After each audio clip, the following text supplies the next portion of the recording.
Thank you for tuning in to Carolina Conservative. My name is Matt Gore. I am your host. Today's guest is Sandy Smith. She is running for Congress, U.S. Congress, in North Carolina's 1st District. This is a district that needs to be turned red, and she is your conservative candidate. Sandy holds nothing back in this interview, and I hope you enjoy it. And if you are in the 1st District, you need to be voting for Sandy Smith. Again, enjoy the interview, and thank you for tuning in to Carolina Conservative.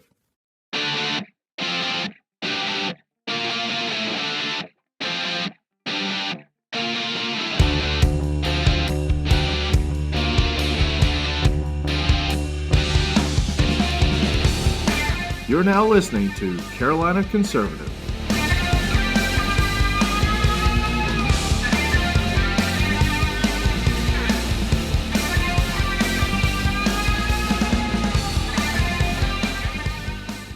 So Sandy Smith is my guest today. She is the Republican candidate for United States Congress in North Carolina's 1st District. Sandy, welcome to Carolina Conservative. Hi, thanks for having me. All right, great. Yes, thank you very much for joining the show. And if you could, please just give us a quick background on Sandy Smith. Well, once again, thanks for having me. I am the official Republican nominee for North Carolina's 1st Congressional District.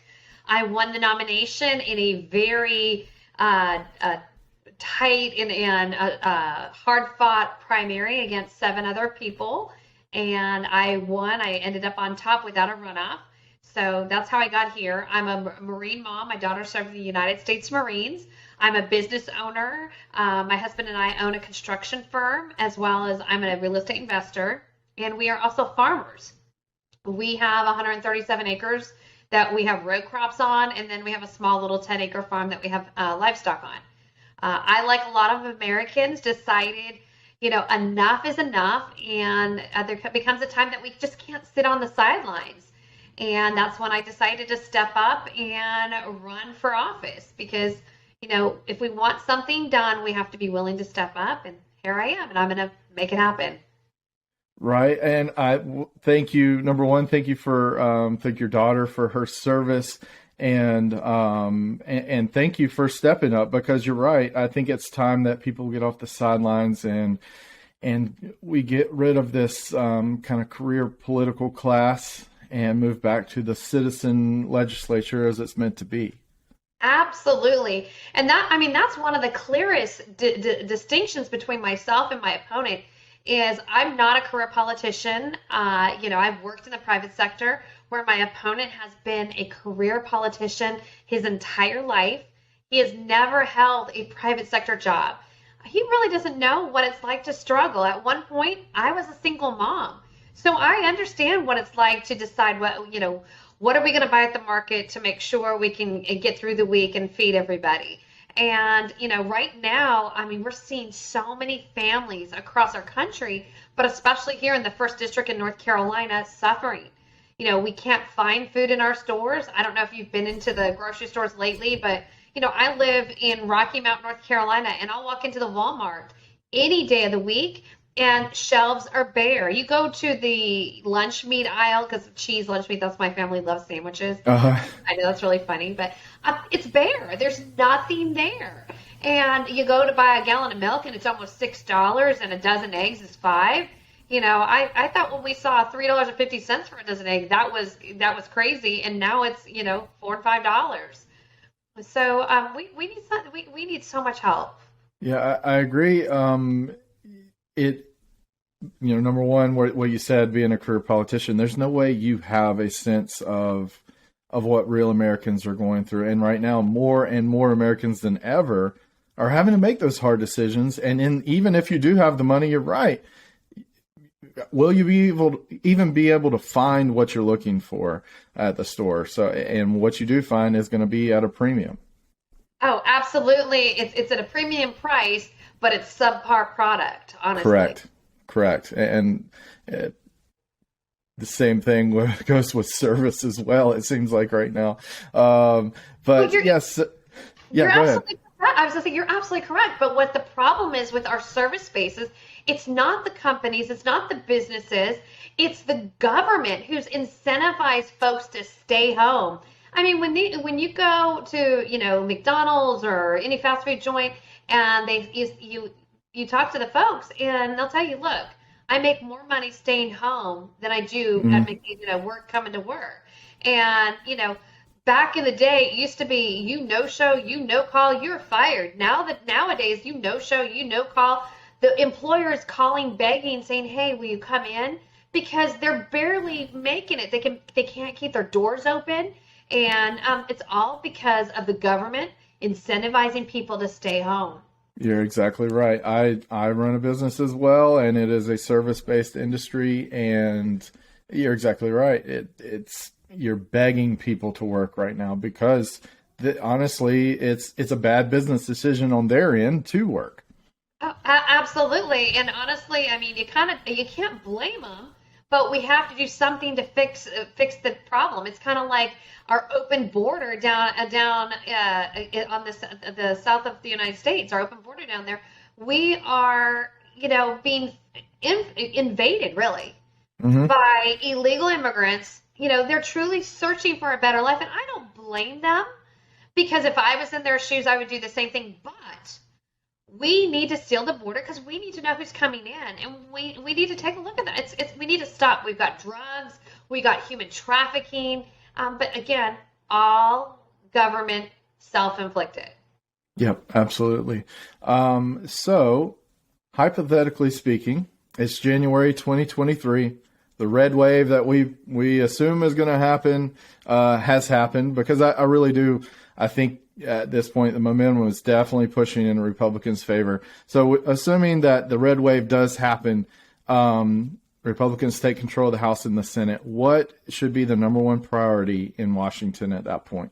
Well, I think the first day one, what we are going to do is we are going to defund those 87,000 IRS agents.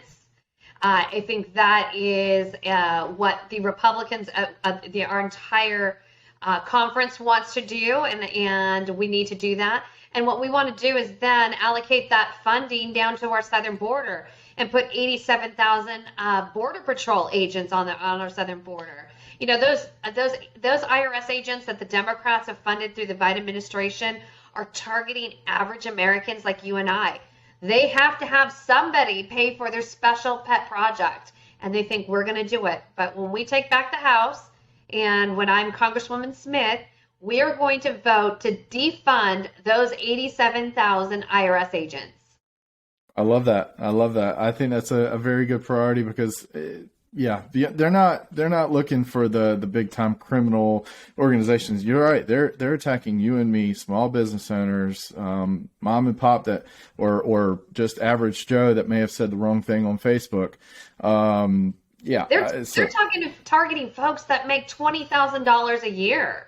Yeah. I mean, that's below poverty levels, truly. Yeah. Better keep your receipts. That's all I can say. It's all the paper trail. Right, exactly. But you did hear what they did to Candace Owens. They are now auditing her nonprofit it's her 501c nonprofit because she told them, hey, you should look into the Black Lives Matter. Isn't that ironic that they're still targeting conservative voices, conservatives in general? It is. I mean, the IRS and many of the federal branches of government or departments, not branches of government, but departments are being used as weapons of the Democratic Party. Oh, it's horrible. We've got to stop it. We have an opportunity to stop it. If we take action, we come together as American patriots that we are. Yes. So in that same vein, hypothetically speaking, Republicans are in charge. What investigations need to take place first? For investigations, wow, there are so many different things. We definitely need to be investigating our FBI. We have some corruption in the upper levels that are actually causing a negative reflection of our hardworking men and women on the lower levels. Mm-hmm. We have some fantastic FBI agents. We also need to take a look at Joe Biden and Kamala Harris. We truly need to impeach both of them. They have done horrendous damage to our country, and that's something we definitely need to look at. Very good. So what is the best strategy going forward concerning the United States' best strategy going forward concerning Ukraine and Russia? Well, I think the best strategy for us is to open our Keystone XL pipeline and get our American energy flowing fast. Because if you recall, when we are energy independent, the world is a safer place. And right now, Russia is trying to strong arm and cripple, Europe by strangling them from getting energy. And we need to make sure that we are not allowing that to happen. And I think that's going to be the most effective way that will improve life here in the United States, but as well as push and help facilitate peace throughout the world. Yeah, I agree. When America is strong and energy independent, we can argue we can negotiate from a point of strength. And you're right, the world is a stronger, safer place in that case. But right now we're negotiated from an absolute point of weakness, and they've got us bit over the barrel, basically. Saudi Arabia, empty barrel. yeah, an empty barrel of oil. Yes, exactly.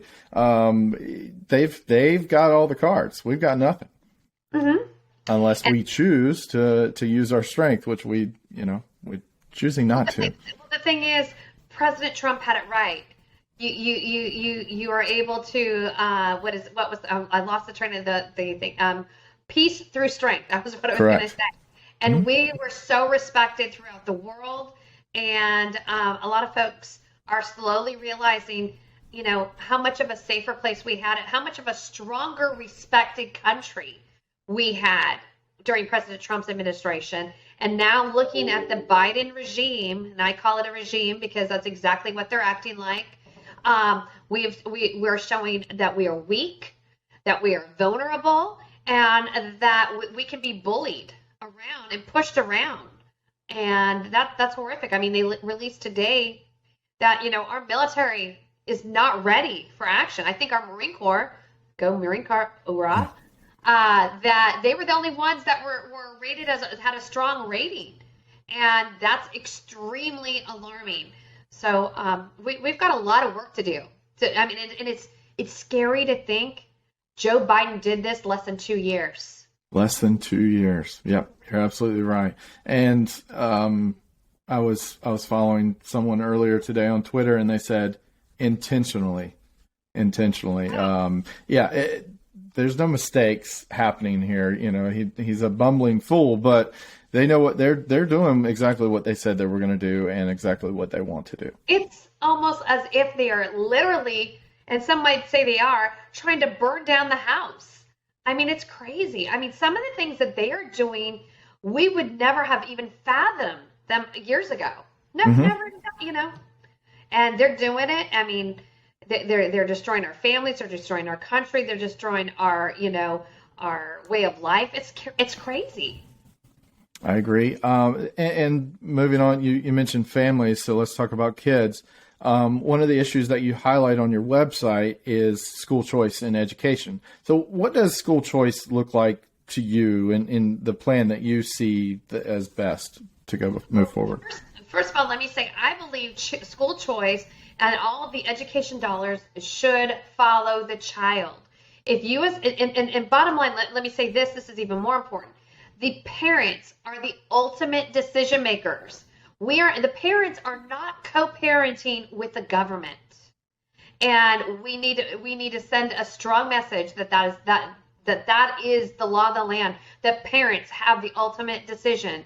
That's why I think it's so important for us to pass a Parents' Bill of Rights Act. A lot of folks don't know, my opponent just a few months back voted against the Parents' Bill of Rights Act. And in that Parents' Bill of Rights Act, that was addressing these sexual groomers in the classroom, because we were trying to stop sexual grooming of kindergarten through third grade. But my opponent voted against it because he thinks it's totally okay. On top of that, in that bill that he voted against, that he didn't want enacted, It was encouraging teachers and children to keep secrets from parents. That is unacceptable. When it comes to our education here in the United States, we spend thousands and thousands of dollars per child, and our children are getting subpar third world education. We need to get back to the basics: reading, writing, arithmetic, history. We need to leave all the sexual information, grooming, whatever, to the parents.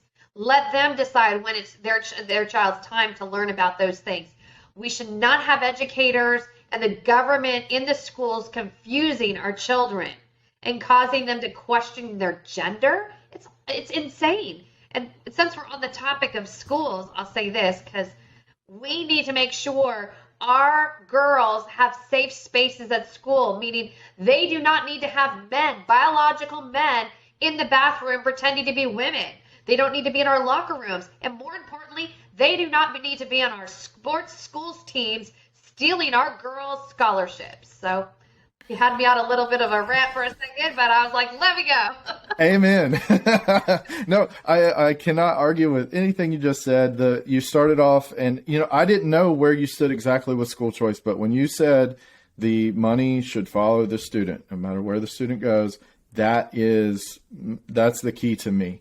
To make it true school choice, the money has to follow that kid. And you're right. We need to get back to basics. I've spoken to several teachers and students lately, high school students, middle school students, who said, don't let your kids go to middle school. Don't let your kids go to public middle school. Don't let your kids go to high school. And that's sad. I mean, I was a public school kid. Huh? My school was awesome. But we didn't talk about, what gender are you? I mean, yeah. That was like, no, we were like, who's going to try out for cheerleading, who's going on baseball, who's going to, to band practice or whatever, or the debate team or something. But yeah, it's crazy. Now, this is the thing. When we force the dollars to follow the child, it causes competition in the marketplace, meaning those public schools can earn those dollars just as much as a private school can. But, they have to be competitive. And that's what our parents want for their children. We have kids right now that are graduating from our public schools that cannot do basic math and cannot write. They can't even fill out a job application. We're supposed to be preparing them for their next phase of life, whether that's going to a trade school, whether it's entering the workforce or going to college. But we are failing terribly on that. Yes. And the COVID, the last 3 years with the remote learning and all that, there is a real gap that was developed, and I don't see a plan to try to bridge that gap for kids. It's not. They're not doing anything at this point. They're 2 years behind in learning, and some of the people have just thrown their hands up. Now, let me be very clear. We have some phenomenal, awesome teachers. Yes. We really do. And unfortunately, they are being sucked into this storm that the teachers unions and these woke teachers are wanting to do and pressuring them to teach and things like that. We need to give them support and support those teachers that truly believe in real education and not indoctrination.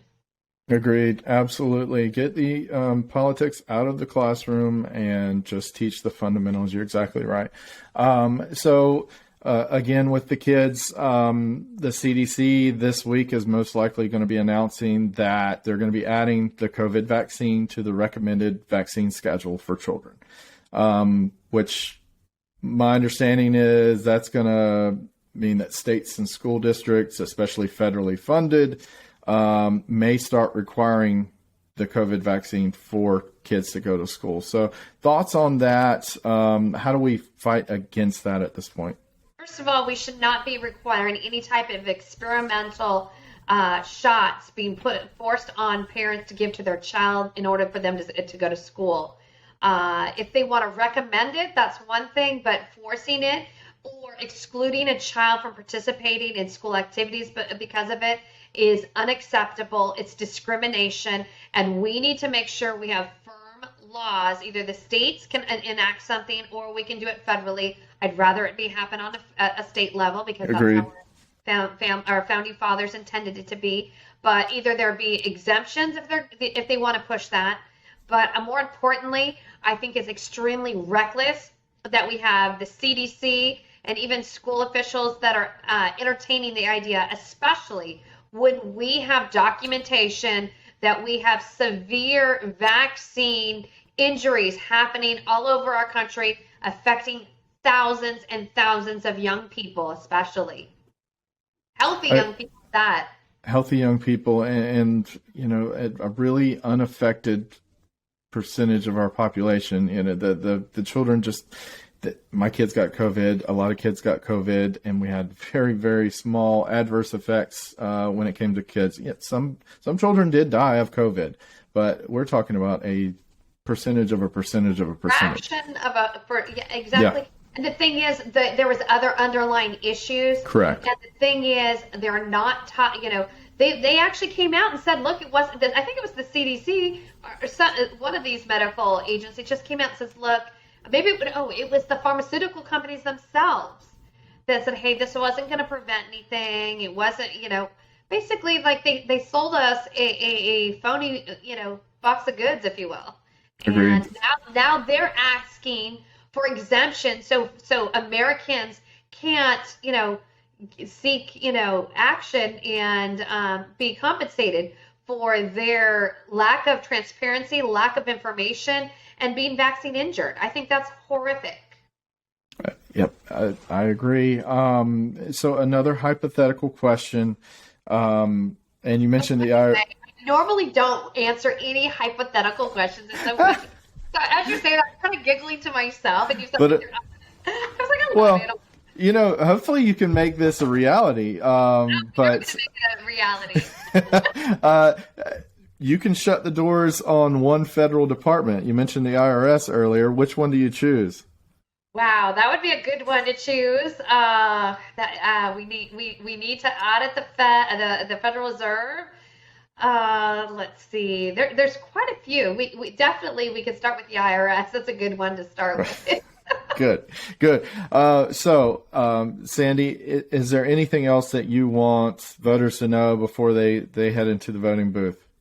Absolutely. We have an opportunity now to elect an America First, conservative that's going to go to Washington, who's not part of the swamp, has no intention of joining the swamp, and matter of fact, is proven to be, able to stand on their own and fight for our values. My opponent has never, served in the private sector or worked in the private sector, I should say, and he's only been a career politician. And honestly, that's the problem with our country. We've had too many career politicians for too long. It's time we make change.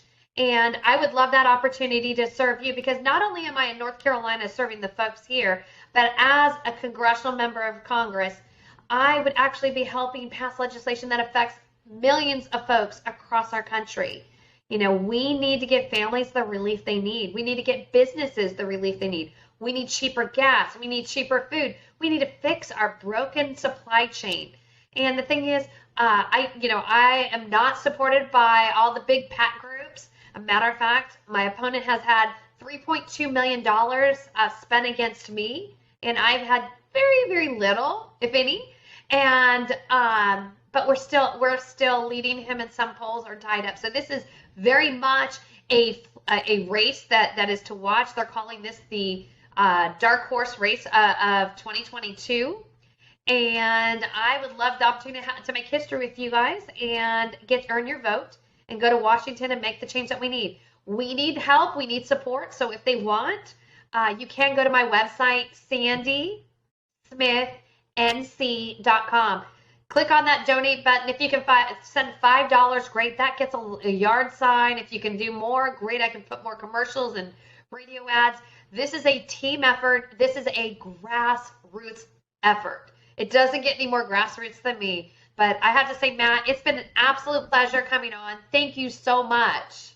Thank you very much, Sandy. Again, sandysmithnc.com, running for North Carolina's 1st Congressional District. Thank you very much for being on Carolina Conservative. Thank you so much. All right, thanks.